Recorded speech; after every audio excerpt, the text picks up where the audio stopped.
So today's talk will be on the history of Eurasian human origin from India over the last 100,000 years as revealed from the genetics, fossils and languages.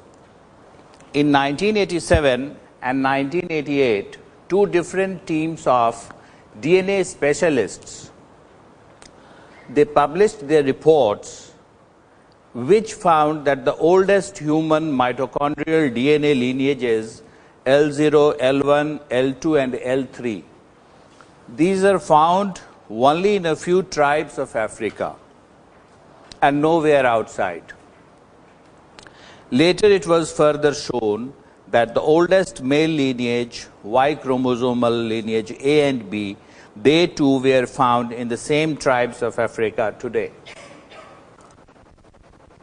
This became the basis for the claim that Africa was the home of the first human, and that the modern human subspecies, Homo sapiens, sapiens, double sapiens, spread out from Africa. However, the main question was not answered. If the man came out of Africa, why did the African mitochondrial DNA lineages L0, L1, L2 and L3 and the male lineages A and B, the most ancient ones, are not found in any place outside Africa? Because that should have come out. Without answering the basic questions, the route map out of Africa was proposed, which bypassed India. This is because of the prevailing mentality that India was home of none. However, soon many disturbing facts, disturbing to them, came up. Metzpalu studied more than 50,000 genomes, DNAs, and he found that all the DNAs of Europe, Asia, and actually Americas, American Indians, they had their origins in India. Because M and N are the basic lineages of these areas, and their oldest portions are still found in India. And then N is split into N, R and U. And what happens in genetics? If one lineage splits into two or three, all of them continue to live together. So they are found in the same locality. So many people have worked on this, and more than 1,000 journal articles are published in international journals of science. And the first migration out of India, that went to Australia through Southeast Asia. And you might be knowing that there was a Sunda shelf, Sunda land. Indonesia was one landmass. It was not a group of islands before 7,000–8,000 years back. And after the last glacial age, when the water melted, it started melting from the glaciers, the sea level came up. So about 16,000 years back, the sea level started rising and the Indonesian area became islands and became separate. Metzpalu presented a detailed computer-generated map of the DNAs, and he found that Indian DNAs are the oldest and they are at their home. And later on, the European DNAs and on the other side Chinese ones, they have originated and emerged gradually over time as clines, and as the man went further away and away from India, they developed more and more changes in their genetic features, and finally they became very different from the original population. Haplogroup M migrated to all these areas you are seeing in this map, and N has got a wider distribution. R, which is a branch of N, is principally in Southeast Asia, China. U is predominantly, it is also a branch of N, is in Europe, West Asia, also in India. Kiwi seal, after this map, you see, when the U was published, then racist people started saying, see, this is the evidence of Aryan invasion from Europe to India. But Kivishield was able to demonstrate by further what you call studying the resolution, high resolution DNA study, that actually it had originated in India, and from India it had migrated about 50,000 years back. Its branch is U5A, and that is basically the branch which originated in Europe. Now, but M and N, who was the ancestor of M and N? The ancestor of M and N was L3. And L3 is not found anywhere else other than Africa. So it was proposed that possibly L3 came to India maybe 1 lakh years back, 100,000 years back, and then gave birth to M and N, and then anyhow L3 lineage expired, died out of competition with newer people or whatever. So this is the gene distribution map of non-Africa and Africa. You see in the upper part, the non-African lineages, DNA lineages are there, and in the lower part, African lineages are there, and they do not overlap. They are exclusive. So this can explain it, that L3 came out of Africa and then populated, first settled in India and then populated the rest of the world. But the question arises that L3 was daughter of L2 and L2 was daughter of L1. So why did these other lineages, which are still surviving in some tribes of Africa, why did they not come along with them? How did people identify that, okay, this is L3, let her go, and these are others, we will stay back?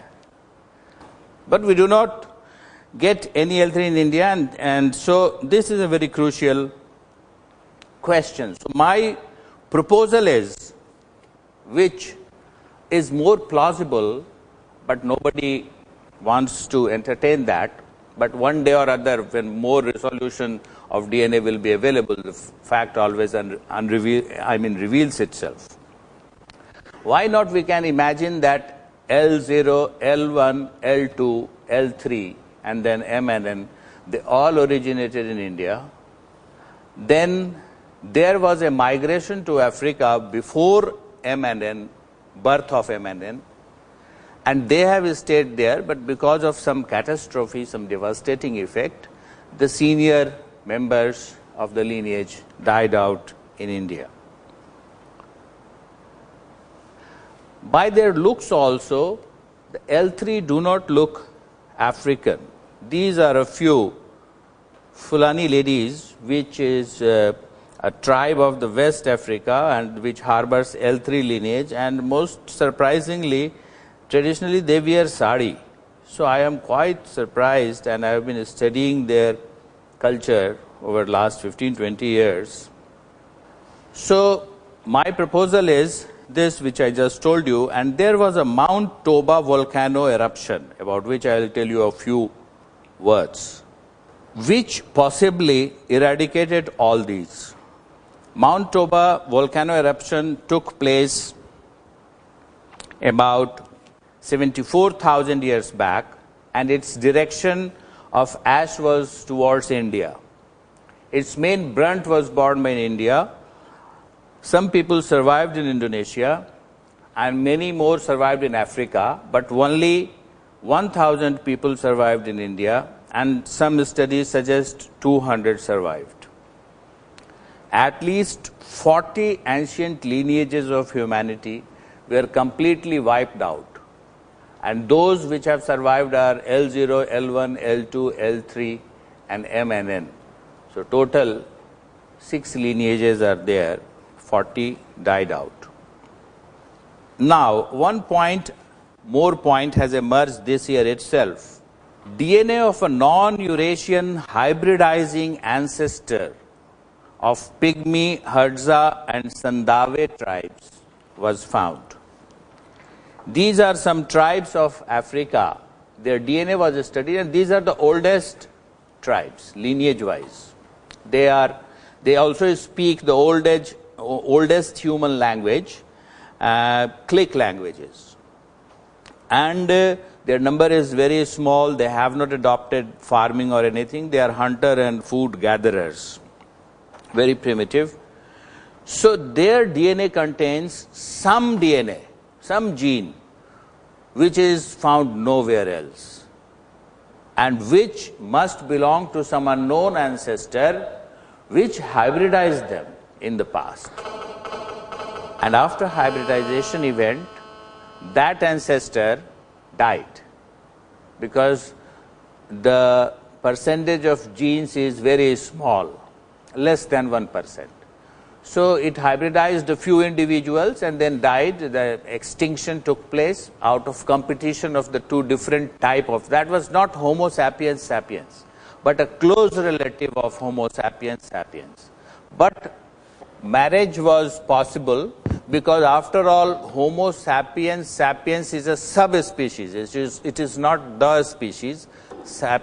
Homo sapiens remains the principal species, and it has got 3-4 subspecies in past. So they could interbreed, although they were different people from different lineages. So this is the only possible way to explain these facts, that mitochondrial DNA Eve was in India. Then some people migrated after, say, lineage L0, L1 was born. They went to Africa. After maybe 30, 40, 50,000 years later, when L3 was born, and then hybridization occurred, and then they have become different because of that hybridization. They do not look like the rest. And then after L3 was born, then again there was a migration, and then we get Toba eruption after the birth of M and N. After L3 migrated, M and N were born in India again, and after Toba eruption, everybody else was wiped out, and M and N have survived. But whatever is the truth, we do not know. It will take more time, and we need to so far concentrate on those things which are definitely confirmed, which I have told you, Metz Palo's research. So there are other relatives of Homo sapiens.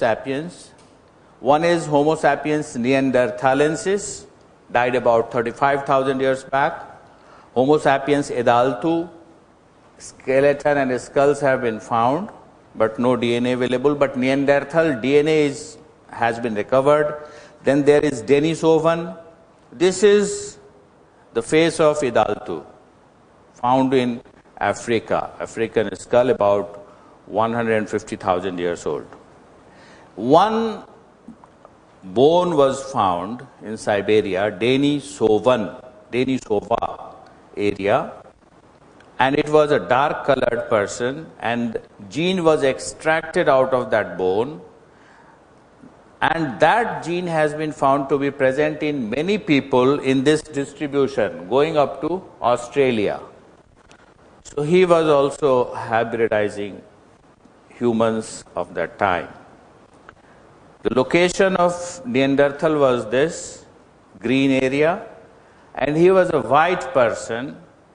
And last year a paper was published in which Neanderthal gene was traced in modern humans also, and he did hybridize up to 7% of population. In some areas they are carrying Neanderthal genes. And he was white and probably blonde. These are the reconstructions out of the fossils. So we find that in 3 different parts of world, 3 different relatives of us existed and they were marrying with us. And possibly one possible home could have been away from them in India, from where people went to each of these regions, hybridized with local people, and then developed different facial features and different things. This is yet not proved, my theory. But there are hard facts, other hard facts, which we need to take account. Narmada man. This is the only human fossil found. This belongs to about 250,000, 2.5 lakh se 3 lakh saal purana. And it was earlier claimed that it is Homo erectus because its cranial capacity was found to be 1500 cubic centimeter. So different teams of scientists came from France and USA, studied it. Narmada man found in Hathnora region. Kennedy, famous, very famous scholar of skeletons, he died only last year. That is a huge loss to us. His study found that this was actually not a male but a female. And for female, 1500 cc is the maximum. Modern man, we get 1500 cc in female and 2000 cc of cranial capacity of the bone in man. So this was actually a modern man, wrongly labeled as a male of Homo erectus species. And D'Alembert was the French scholar who also held the same thing. And this was the oldest Homo sapiens found anywhere in the world, indicating that this was the ancestor of humanity. D'Alembert and Sonakia published a a paper declaring that the skull was ancestral to all the Indians. And by implication, this becomes the ancestor of all non-African humanity, because we have seen by genetic studies that everybody else other than Africans, they came out of India. Other skulls were found from Lanka, 2 human skulls. One other 160,000 years old skull was found from near Madras. It was named Laterite baby and reported by Rajendran. CT scans and many things were done and it was found to be Homo sapiens. So what happened to these reports? Now nobody in the mainstream cites these reports. They just ignore. Nobody contradicts, nobody cites, they just opt out and they write presuming and commenting like the previous reports. This is the distribution of Homo erectus. Now Malasi Debricourt, another lady, she has published her report after studying nearly all the fossil skulls from the world. She found that Taurus angularis is a part of a skull bone which is present in all modern humans, including Narmada man, but absent from nearly all of the African skulls and present only in one Rhodesia man and present in later African skulls, about 20,000, 30,000 year old skulls of Africa.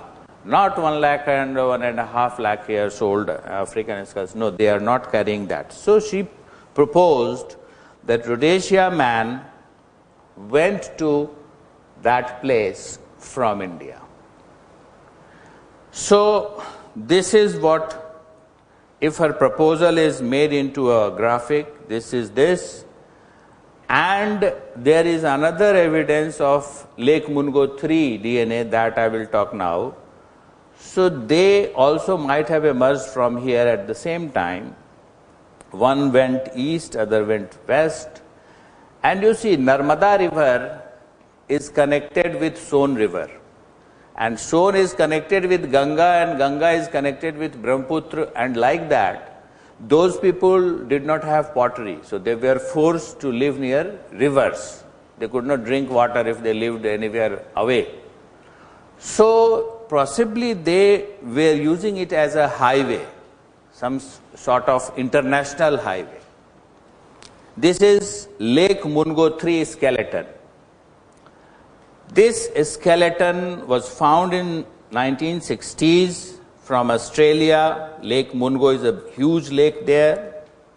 It was dated 45,000 years old.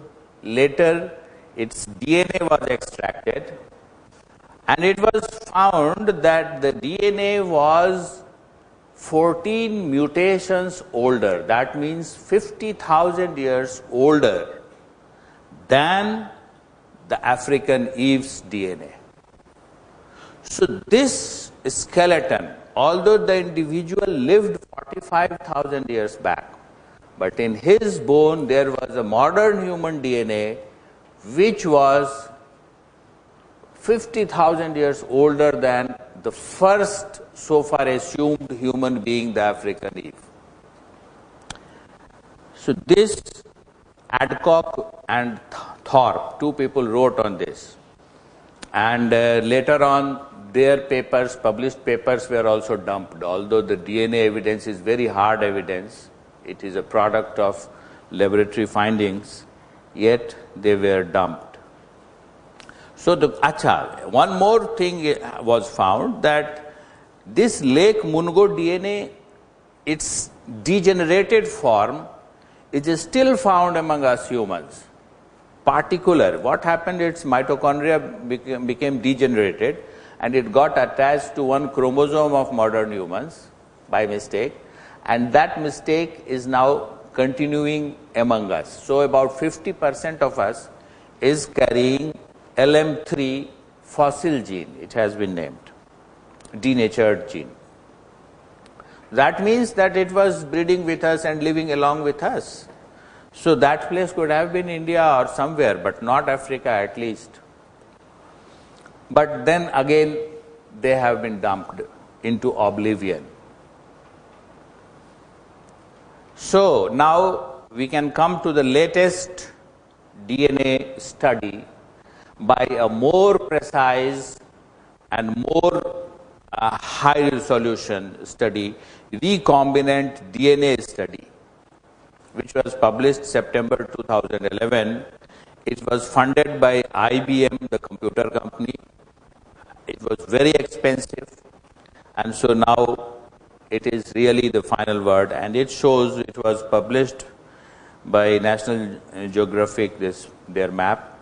It shows that, yes, I mean, nobody can contradict the African origin. That will amount to blasphemy in modern science. Modern science also has got its dogmas and many things, even in physics and everywhere.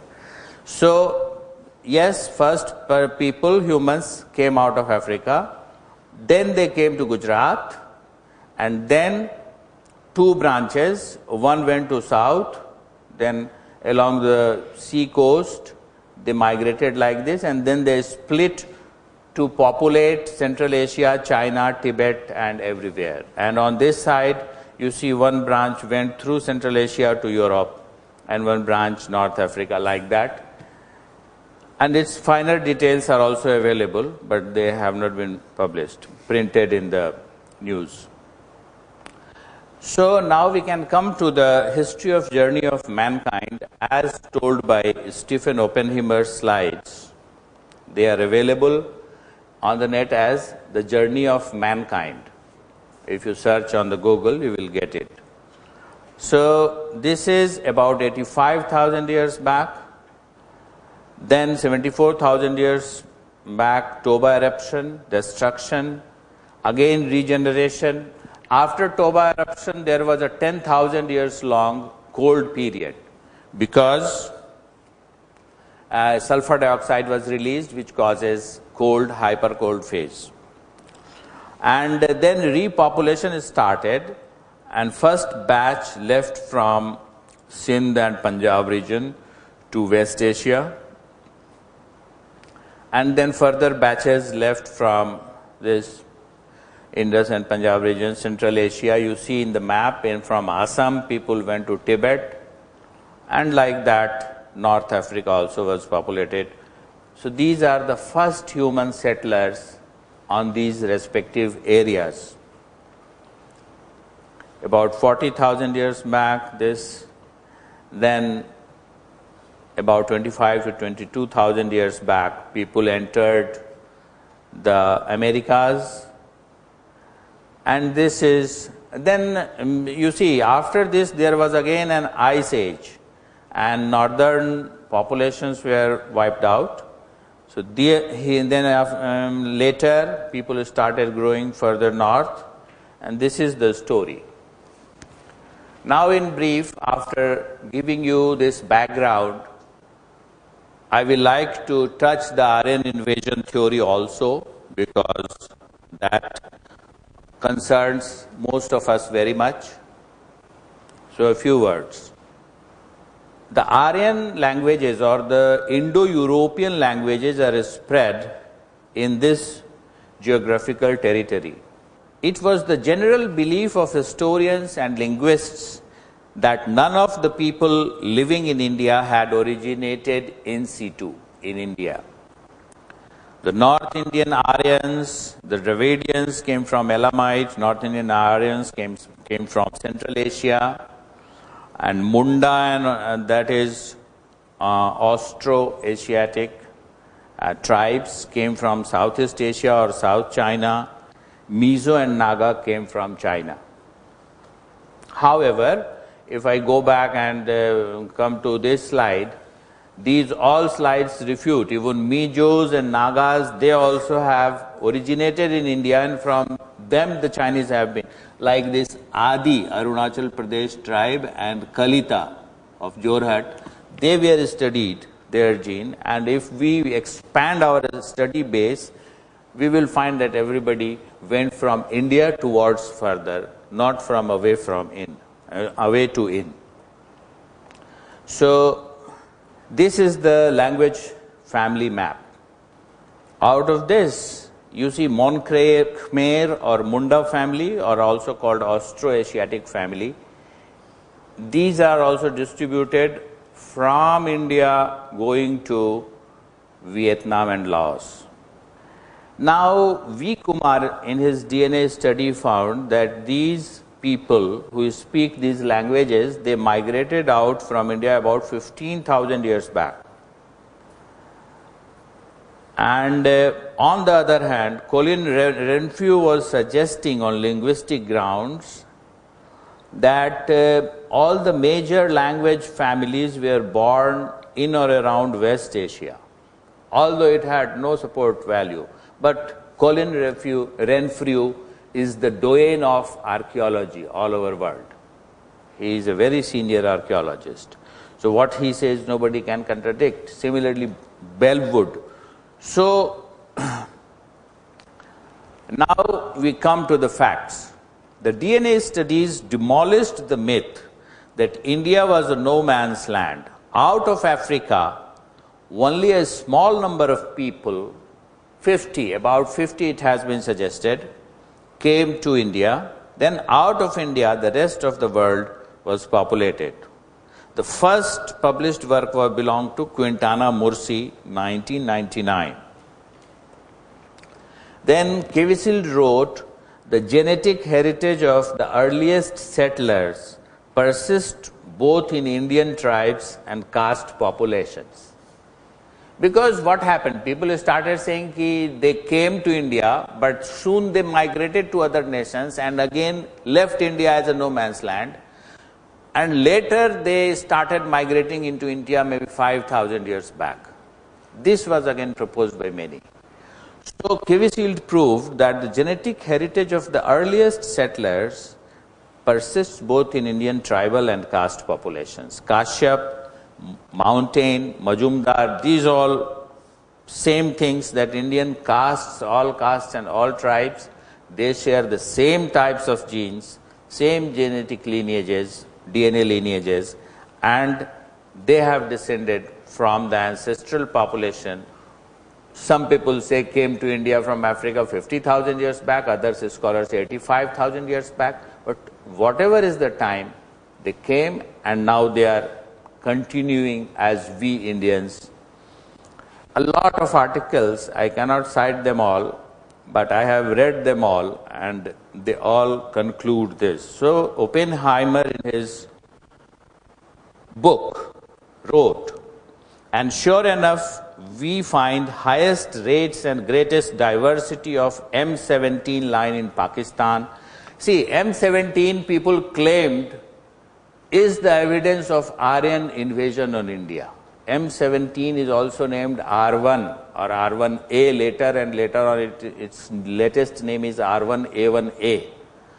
So Oppenheimer as early as 2003 found that it should be actually Indian origin, and from India it went to outside. And based on all these, an article was published that Aryan-Dravidian divide is a myth. Now there is only one possibility based on all these reports, DNA reports, that the Aryan languages, the Austro-Asiatic Munda languages and Dravidian, all the three originated in India in three parts, different parts, corners of this country. And why they became different?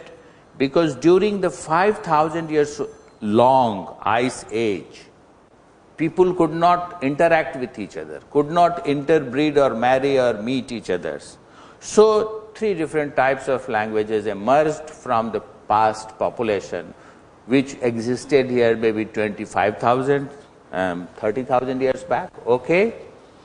This is the only plausible solution to the complex picture. This is Reich et al.'s study of DNA, very extensive study. He found that after origin, human split into two, one remained in Africa, other split into two again, and from these two again two splits. One is Andaman Onge tribe and southern ancestral South Indians, not modern South Indians, ancestral South Indians.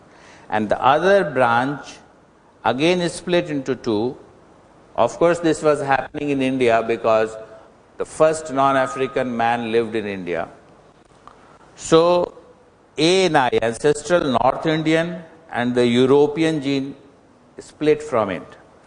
European gene also includes, if you read the journal article, it also includes West Asian and Central Asian. So if we change the drawing like this, this becomes this. And if we remember this, that Africa and a post-split population, first of this population lived in India, then this becomes the final picture that this event was taking place in India. However, this innocent report has been misquoted by people. Everywhere you will find on the net and in many published journals also. Reich et al. Said that after origin from Africa, it was the Europeans who gave birth to the North Indians. This you will find everywhere. This is wrong interpretation, because this event of further split was taking place in India. Now, how did we come, modern Indians?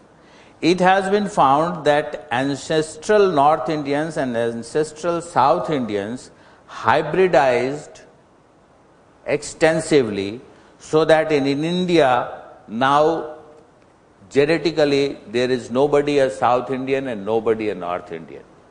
Their genes have mixed so much over the last 5, 10, 20,000 years. But yes, in the past, and you see in the National Geographic map, from Gujarat it splits into two, one going to south and one going to north. So that split is this point. Okay? So these all are consistent things and explain many things. Now we come to modified iron invasion theory. When so many genetic data came, DNA data came, there was a panic in their camps. So they started saying that Aryan invasion did not take place. Aryan migration took place. And the Aryan people had a very strong linguistic equipment. They had a very high quality language. By means of that, they were able to convert the North Indians into, so it is a conversion of language. That is what they are now proposing. And what happens? The DNA people, they do not know anything about history. They just ask Dorian Fuller, they will ring, or they will ring Bellwood, and they will say, it is a change of, language changes, Few people are required to change the nation's language, if they are strong enough, if they have willpower, if they are the ruling. So in that way, this is the modified Aryan invasion theory. Modified Aryan invasion theory says that Indo-European languages emerged in Ukrainian steppe. Steppe is a grassland, useless, farming cannot be done there. And there is one group of people who repeatedly says, no, it was born in Turkey. Turkey is called Anatolia in history. So it was born in Turkey, and they are also publishing their reports. So now there are two camps, Ukraine and Turkey. Turkey is a very minority, and Ukraine is dominating. And about 3,500 years back, they came to India and they converted the people. However, some people like Sahu, Kivisild, Metz, Palu's team studied, and they said, this quotation is from their article, the perennial concept of people, language and agriculture arriving to India together through the northwest corridor does not hold up to close scrutiny. Recent claim for a linkage of haplogroup J2L and R1A and R2 with a contemporaneous origin for the majority of Indian castes, paternal lineages from outside the subcontinent are rejected, although our findings do support a local origin of haplogroup F and H. These people, they have infiltrated the genetics study circle also. So these people were claiming that J2 came from West Asia, L came from again some portion of West Asia and infiltrated South India, Dravidian, and R1A from Central Asia, North Indian language, and R2 also from there, and F and H are also foreign DNAs. But this was ruled out by a very, very large study. Now, we know from linguistics that Combrie's article is a good summary, and my articles are also there on this, on the net available. Aryans or Indo-Europeans were farmers, definitely before a split into different places. How do we know this? Because words relating to farming is found in all the Indo-European languages. Like, milling. Milling is this process. And musal is Hindi and Sanskrit. Muhle is German. And molar teeth, grinding, anything which grinds. Molar is also this. Similarly, pitta, if you go to England, you find pitta bread there. Pitta is the name of bread in UK. Pizza or pizza you call it. T is silent in Italian. So, pitta, those who live in East UP, Bihar, they know what is pitta. And paste is the Sanskrit word for all these. These all come from paste or pis dhatu in Sanskrit, which means grinding, etc. Large number of words which prove that the Indo-European language before migration belonged to farmers. And where did farming culture originate? Ganga Valley pottery, Neolithic, 9,000 years old, Koldehwa, Lahora Deva, Jhusi, Bolan, and many places, they have been excavated. But people outside India, they do not want to refer to these places. Only one place, Indian place, is mentioned, known to the Western authorities. That is Mehergarh, now in Pakistan. It is a non-pottery Neolithic. Neolithic means farming-related site, where farming was done. It had artist cattle, and most importantly, it had dentist, very high-quality dentist. 6 teeth from some burial skeletons were recovered by Italian team, and they took it to their country and studied it under scanning micrographs, and they all had received high quality drilling treatment of the tooth. This was published by Koppa et al., Early Neolithic Tradition of Dentistry. It is about 8,000 years old. Now, further studies, these people were saying that cow was domesticated in West Asia, Turkey area, and then they came to India. And on the way, when they were coming through Iran, they developed the hump, hump they have here, Indian cows. But recent study by Chen showed that all the humped cows of the world, they are found in Europe, Africa, they are found in Mongolia, China, everywhere, Southeast Asia, and their gene shows that they developed and evolved out of India. Now the question arises that cows cannot migrate so far by their own, so must have been traded or transported or sold. This is Freeman's map of Indian cow distribution, and he found that in Africa there is a huge Indian cow gene, and this is most marked in the eastern horn of Africa. So he claimed that they were taken to Africa by sea route and they were traded. So his claim is that this is the first international sea trade zone. Indian Ocean was the first international sea trade zone. Maybe 5,000 or 10,000 or 15,000 years he finds. I mean, these people are very modest. So if they claim 20,000 years, they will be kicked out of the academic society. So he has claimed about 5,000 years back. Sea trade was taking place. But I have further studied their DNA reports, and actually this migration to Africa took place about 20,000 years back, if we trust the DNA reports. And this is another map made by European students of cow DNA. This is Piemonte cow, which is found, and not today, it is a quite old breed there in Italy. And it has been found that it migrated from Pakistan through this route.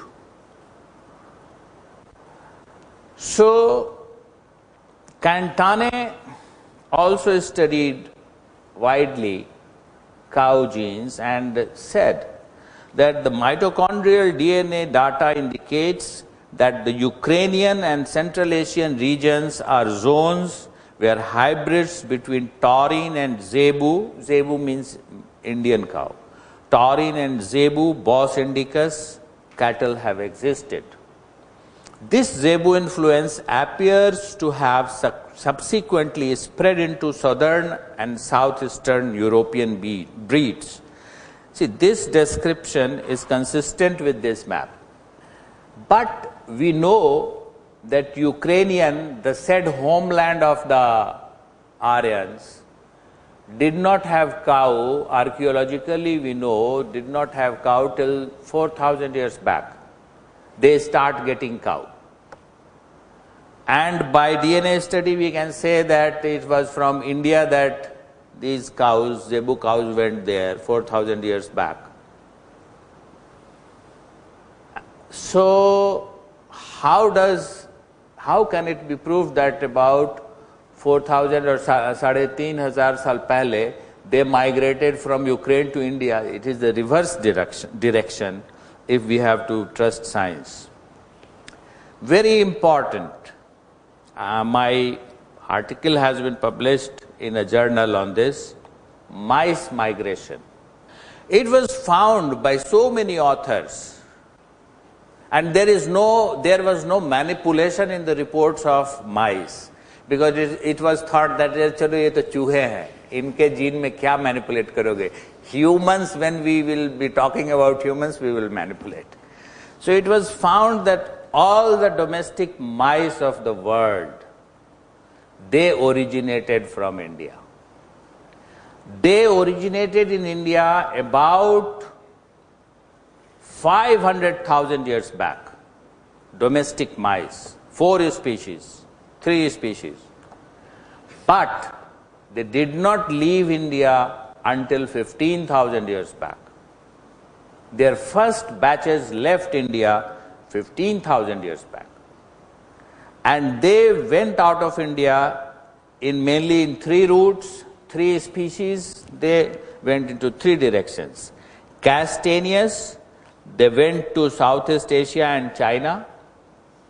This species you can match with the Munda family. We discussed earlier, migration. Then musculus species, it migrated on the same route as we saw, the cow migration map and R1A1A map. And this lower route went to Iran, Iraq, and then Mediterranean Sea through that Italy and Greece. So these 3 also overlap the 3 human DNA routes.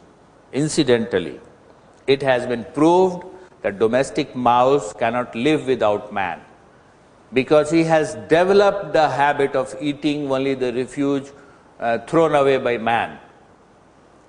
Now the question is that man went out of India, we saw 50,000 years back also, but with them mice did not go, because those men did not took agriculture with them. They went out as hunters. And hunters would eat mouse also when starving. So they preferred to live in India, where most of the people were vegetarian, and they were getting the paddy fields, wild paddy fields. Even when we were not cultivating, we had wild paddy fields, and we were just harvesting and eating, maybe 100,000 years back. There is a mouse species which lives only in rice fields. 2 species. One is bandicoot species, very notorious in Godavari region. So this fellow lived in India till recently, and when people farming went to, it is wild, it is not a domestic species, but it is dependent on rice fields. So it has spread out of India with humans to Indonesia now, and their DNA shows that it is of Indian origin. And now it is, pestering the paddy fields in Indonesia. Another Borsot, another author, his details are also almost the same, route maps are the same. This is another author. His details are also the same. Picture is not so beautiful, but yes, matter is the same. So, and this is black rat. Black rat and mice are different things, but they also follow the same thing. Rat also has got 2 types. One is domesticated, another is wild or free living. The domesticated rice left India 15,000 years back and went with the wind. See, this map shows, you see, this is Australian author, only last year the article was published, you can see here that they are originating, and it is a detailed study. I will not bombard you with the details. And this map also you see from South India, they are emerging. Okay, this is human male DNA J2B. Now, this route map can be constructed that they left India and went along the sea coast of Iran to Turkey, and then by sea, every author has noted it that from Turkey to Balkans, Greece, they went by sea, not by land route. Many published articles.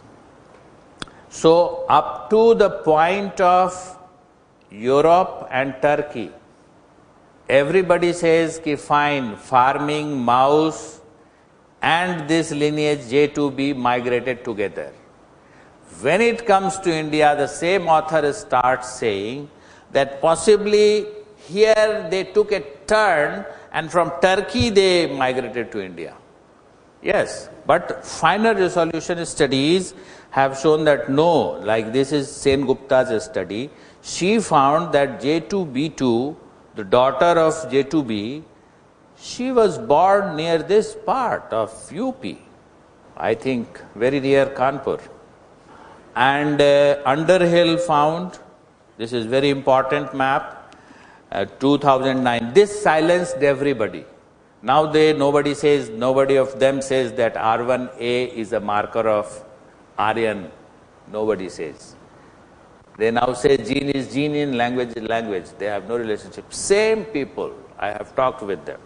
So 16,000, this is color coded, 16,000 years back, this DNA originated in Gujarat region, Sindh region, and from here you can see by colors, they migrated like this to Europe. By about 10,000 years back, they had reached East Europe.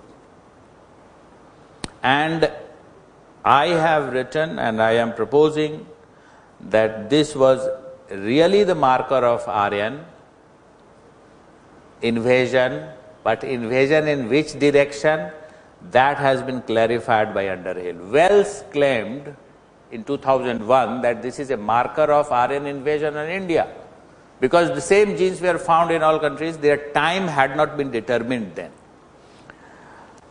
So I would say yes, he was correct, but now the direction has been found. Another important word, Cavalli Sforza, he found in 1998 that languages and gene lineages, they match very much. So he made a genetic tree and one language tree, and they overlapped. Hugo, another consortium, they studied and they also found that genes and language match very much. So, after having this much discussion, I can claim that this migration, number one, was the earliest in our slides, Southeast Asia. Then there we find this language, Melano-Polynesian language. This diagram is not very correct, but roughly we can assume. Number two is the Chinese language, which migrated with this in the migration map. Number three, Central Asia, the Altaic languages. Number four, Europe, the Indo-European languages here from India. Number five, the Arab and Egyptian and Libyan. So they can be labeled here, number five in the migration route. So by migration routes and language family overlapping tree, we can suggest that they are true. And I will end a few more slides. See, you have a word Bahin. Now, Austronesian languages have been studied by many scholars, and Bahin means woman in one language, Vahin in other language, woman, they all mean woman. Vahin, Vahina, Fafin, Bahin, and in Chinese I have added to this list Bo-Chin. In southeastern corner of China, there is a language, Zhanghao dialect, in which it is called Bo-Chin, mother. So they are all cognates of Bahin. Bahin remained in India, in this map if you see, and other words, forms, modifications spread into the Austronesian countries. And from Bahin in Sanskrit it became Bhagini. Bhagini, after all, Sanskrit is a sophisticated language. It has been modified by scholars to some extent. ये अच्छा नहीं लग रहा है, इसको ये बना दो. Type of things were happening. Panini and Yask were doing that. So now Aryan invasion myth, few words. Horse, they claimed that horse was never born in India and they were brought by Aryans about after Indus Valley. But Lal, Bibilal, S.P. Gupta, Bokoni, etc. have proved that horse existed in India during Indus Valley civilization. And there are other works like Badam's finding of excavation says that horse was found 20,000 years old, Imamgaon in Maharashtra. And this G.R. Sharma, he found horse bones, real horse bones from Madhya Pradesh, like that, about 10,000 years old. So this horse theory was wrong. Then chariot theory, Saraswati, lot of people have written on that, I will not talk. Astronomical rejection of Aryan invasion theory, I will not talk on that. Many people are working on that. So I come to chariot. They said that Indians did not have chariot. Indus Valley does not show any chariot. And it came to India with the invading Aryans, and it was a spoked chariots. So this chariot was found at Harappa, copper chariot. Nobody has noted it, nobody has reported it. This is in the excavation report of M.S. Vats, Madhav Sarup Vats, the excavator general of the Archaeological Society of India. Then 1923. Then in Brooklyn University Museum on the net, I found this Harappa chariot toy. Then Daimabad, 2300 BC chariot. Daimabad is in Maharashtra about same time as Indus Valley civilization. So chariots were there. Whether horse was used or ox was used is a different matter. It depends on availability to the villagers. But main thing is the chariot, two-wheel होना चाहिए. वो कहते हैं कि India had four-wheeled ones, no two-wheeled ones. Two-wheeled ones are faster and better for invading, but no, India also had two-wheeled ones, that we can show. And Indian vehicles were khataras, respectable khataras. Unfortunately, we hate this word now. So, and the Derivika horse, still people are writing on this. A true man, he wrote an Aryan invasion theory book. Last year Oxford published it. He has quoted this Derivika horse, but the truth is that, I am going to blog it very soon. David Anthony claimed in 1991 that he found a horse buried and 4200 BC, that means 6000 years old horse in Ukraine. Everybody accepted it. Now people were trying to date it, and finally it was found that soil was definitely 4200 BC, 6000 years old. But burial, the qabr, was made much later, recently, only 2000 years back from today by somebody, and he dug it deeper and deeper and then deposited his dead father or mother with a horse. So, the date of actual horse bone was found to be 2000 years from today, 200 BC. After this publication, David Anthony retracted from his claim in the same journal Antiquity in year 2000, and later he wrote this acceptance of his retreat in 2009. So now the status of horse in Ukraine is that horse is only 2000 years old there. Domesticated horse. A steppe horse DNA study found that the wild horse of the steppe, that region, that is called, I'm just forgetting the name, very difficult to remember its name, Samaski, Lavinsky horse or something. So it cannot be domesticated. It is big, it is very fast, and it has not been domesticated anywhere in the world. 77 places, different lineages of domesticated horse have been found from all over world. None of them is a steppe horse, Central Asian or Ukrainian wild horse, nowhere. So that proves the falsehood of the horse theory of the Ukrainians actually, and I have sent an article on this whole matter, may be published by next year, early next year, in an international journal. Fortunately, the editor of journal now likes my writings, so he may publish, but normally they don't publish such things. So now, this Bhimbetka hunter can be dated to much older. In India, although people say कि नहीं इसमें घोड़ा है तो 600 BC रखो. That is how they date it. And this is now come to another point. कि what was happening if Aryans were not invading? Then were we invading them during the Indus Valley? Yes.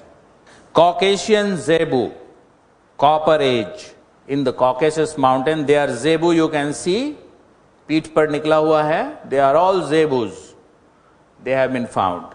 This is Elamite Zebu, Iran-Iraq border, 2000 BC, copper. All Zebus are of Indian origin, it has been proved. And this Zebu also showed that he was not very happy in Elamite country. So he became just kankal, you know. He became very thin and malnourished. And this is Hittite Zebu of Turkey, 1007 years old. So definitely during the Indus Valley period, people were going out of India and inhabiting those areas. That is why we get Indian type of influence there. Margiana, fortified city culture. So thank you very much. Any questions?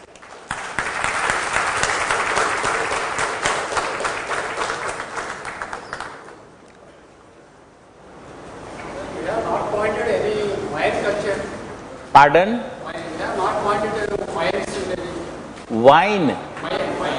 Mayan. No, I restricted only to this region. Mayan is very old, and that is due to the migration 17,000 years back. So that time also it was because migrating from India, there may be many similarities, and later contact also were made through sea route. So there are influences, Indian influences on Maya, but they were not in the context, and the time was also short. Okay, then a lot of thanks for the patient hearing. Thank you.